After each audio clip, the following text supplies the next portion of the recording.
Minecraft Inspirational. Part 18 of my Modified 404 Challenge series with Brian may be indeed a little inspirational. I'm going to spend part of the second end of the video just doing some philosophizing about Minecraft and video games in general that hopefully might be interesting to you. But in the first part of the video, let's go ahead and just pick up with the exploring of the Swiss cheese caves that we've been doing in the last couple of episodes. So let's get started. Nope, maybe he fell down into a deeper chasm. Let me walk over here.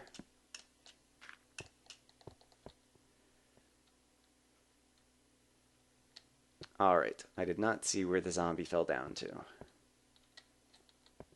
he fall down in here? No. Did he fall down to his death? Possibly.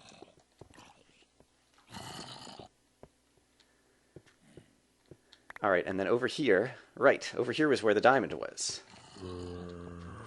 And I still hear a number of noises over here, and so I don't think it's safe enough to be going and collecting that willy-nilly. Oh, crap! Must be a zombie right behind me. Yep. 2 zombies. Oh, hooray for the diamond sword. Alright. Let's see. Okay, there's some coal right here.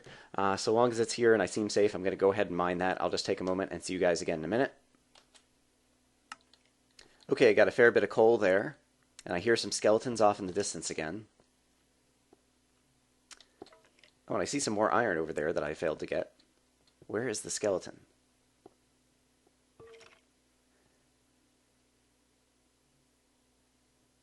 Trying to see if I can turn my head and listen and figure out where he is. But right now I cannot. But I do want to go ahead and grab this. And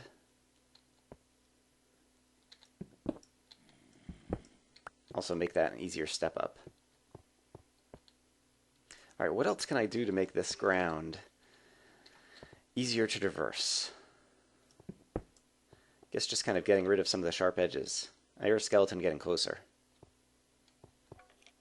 Don't know where he is, though.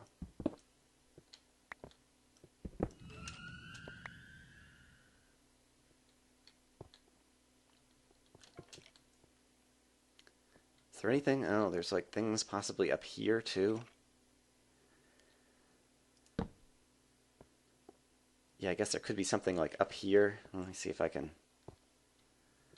Yeah, yikes. So many places that enemies could fall. I wonder if there's another way that I can go try to get on top of this whole area by approaching from a different direction. Maybe I'll try that. Alright. So, oops, I just knocked out a torch. Oops, I just heard a creeper fall too. Alright, I think we've made some good progress in this area. He said valiantly as he started running away from where he heard the creeper. And so I wonder now if I can go exploring in a different direction and possibly circle back around to that area, or kind of getting on top of that area, so I'm kind of on the floor above where I am here with the tree farm room, in order to kind of clear out all the different places that enemies could be falling from on top of me. So I think that's what I might try to do next. I'll go ahead and drop off some stuff. I have, 7 more pieces of iron. I can smelt some more iron, and... Okay, we are in the tree farm. And now you may recall when I was carving out the ceiling for all of this, I did some exploring on a level that was originally up there, and up there in the corner there was another room that I heard a spider in, and I decided that I'd done enough exploring in the ceiling and I just wanted to carve this area out, so I closed it off, but that's what that cobblestone is right there. And so now I'm thinking that if I want to get out above kind of the area that I was just exploring in that's kind of out at this level, I could try to go back up to that room. I don't have an easy kind of stairway up there right now, but I'm thinking starting somewhere in here and just trying to carve my way up might be a way to get back up there, and so I am going to take a little bit of time to try to do that now. Okay, well the staircase up turned out to be very easy to do. I just went over here and carved up 3 steps, and then made a right turn, and then made another right turn, and here I am. Now I'm up in the ceiling of the tree farm room, and here's the cobblestone that closes off the next room. And so I think Yeah, for example, there is a hole that's back up into the next room. And unfortunately, I hear stuff splashing around. And can't really see what's happening up there easily.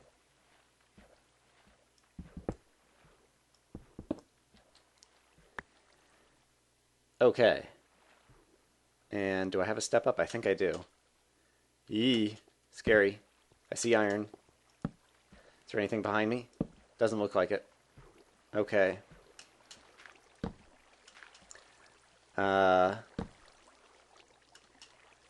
Hey, there's a water source.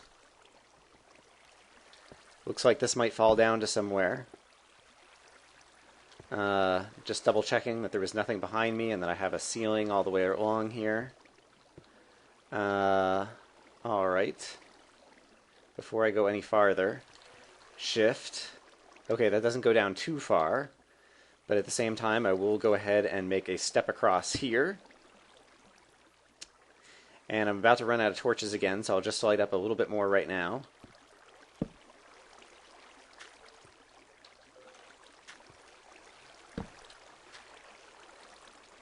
Okay.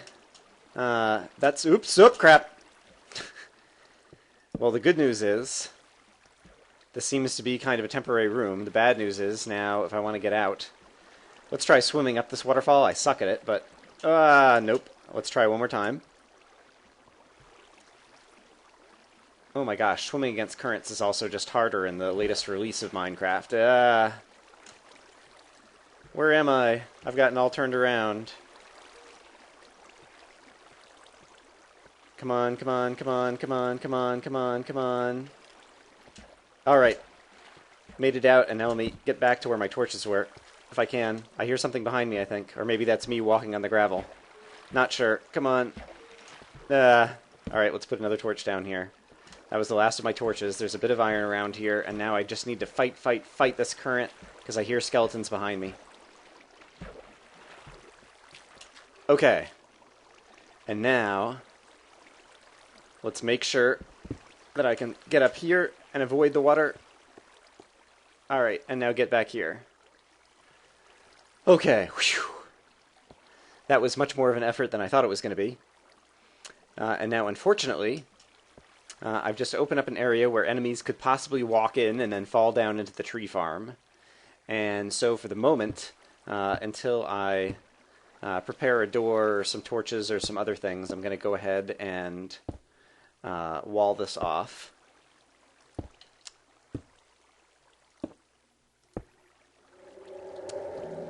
Alright, that's good enough for now. But yeah, I might come back here and replace a door and continue exploring here in a little bit. Because it seems like that's possibly an opportunity to go exploring above the room that we were previously exploring with kind of the Swiss cheese caves.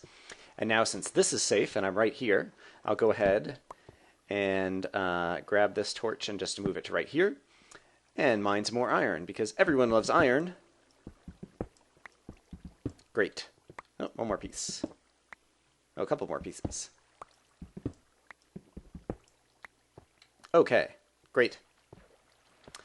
And now, right, I want to be careful not to fall down here, and so I guess I should put a barrier here so I can look down into the room with the tree farm, but if I want to go back down, I have to go down this little staircase so I don't fall.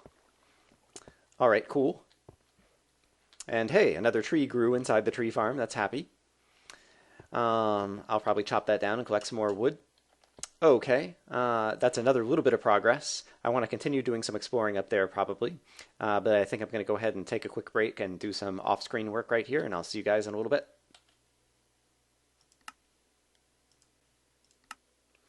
Actually, I've decided I'm going to go ahead and leave this running while I do some housekeeping work, because I have a few things just to briefly talk about. So one is Kurt J. Mack, who is a Minecrafting YouTuber who I've given a shout out to before, and I'll put a link again in the description to this video. In one of his recent videos, he was just talking about kind of his video game experience with what consoles he's owned and favorite games and different things. I hear a zombie who's very nearby all of a sudden. That's a little scary. Hold on, I need to do some directional hearing. Alright, he's gotten quieter. And now he's gotten louder. Oh, is he just out here? There he is. Hello, zombie. Do you want to walk over here so I can hit you through the door? Hello. Alright, let's go kill him real quick. There he comes, actually. Haha, how do you like that? I don't even fight fair. Okay, sorry. I've been distracted. Yes. And so Kurt was talking about kind of like his video game experience, and I decided I wanted to share a little bit of mine because I was just kind of thinking and philosophizing about Minecraft recently. And so, yeah, so one of the things that I like doing with a number of video games in general, in order to kind of increase the replay value of various games, is just the practice of adding constraints to kind of invent new challenges. And so, of course, in Minecraft, the modified 404 challenge is exactly that. You take a constraint, where the main one in the Minecraft modified 404 challenge, or indeed any 404 challenge, is that you're only allowed above ground the first day, and then basically you deny yourself the benefits of sunlight, which means you have to produce your own light to keep monsters from spawning. You don't have grass and pigs around, so you have to come up with alternative food sources and tree sources for wood since you're not on the surface anymore, and so on and so forth. And these extra challenges imposed by these various constraints make the gameplay very different, and so it makes an old game seem new again. And this is something that I've been doing since I can remember kind of playing video games. The first console, I've only owned 2 video game consoles ever. The first one was an Atari 2600, which didn't have many titles worth noting. But then I had the original Nintendo Entertainment System, the NES. And one of my favorite games on the NES was, okay, so we've cut down this tree. I need to go ahead and replant a sapling before I forget. One of my favorite games on the NES was The Legend of Zelda, which was, I think, the first console game that had a battery backup, and so you could actually, you know, have your different save states saved inside the game and pick up from where you left off really easily. Let me go ahead and put some things away in the chest up here. And, yeah, so I really like The Legend of Zelda, and one thing I did for replay value, for those of you who are old enough to be familiar with the original Legend of Zelda, on the very first screen you can walk into a cave where someone will give you your first sword. But one of the constraint challenges you can do is to never go in that cave and never get a sword and see how far you can get in the original Legend of Zelda. And so that was one of the challenges I used to do back in the day to give Zelda some more replay value. And it turns out, in the case of Zelda, one of the things you can do, it's very hard when you don't have a sword at the beginning, because it's like you can't kill any enemies, there's like hardly anything you can do. But one thing you can do is there is kind of a secret room in the top right corner of the map where someone will give you 100 rubies. And so you can go to that room and get the 100 rubies, and then you can go purchase the blue candle, which is effectively the worst weapon in The Legend of Zelda, because you can only use it once per screen, and it hits enemies the least amount.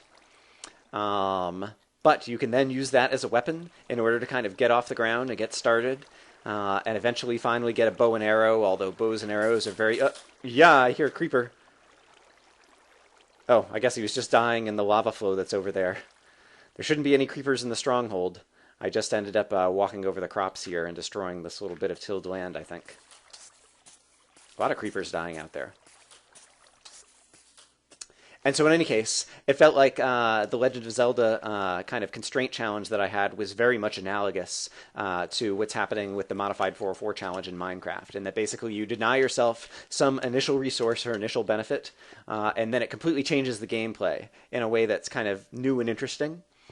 And yeah, I like that in terms of both my YouTube channel. I'm always trying to differentiate myself in terms of the way that I play Minecraft versus the way that others are doing it, as well as just in video games in general, trying to change things around inside the game in order to make things fun and different. And so that was just something that I've been thinking about a bit lately. Yeah, so in any case, hope you enjoyed me just kind of rambling a little bit about video games in general. And I have lost track of where we are time-wise. I'm going to see if this is a good place to cut off this episode or if there's other things we need to do. So I'll see you guys again.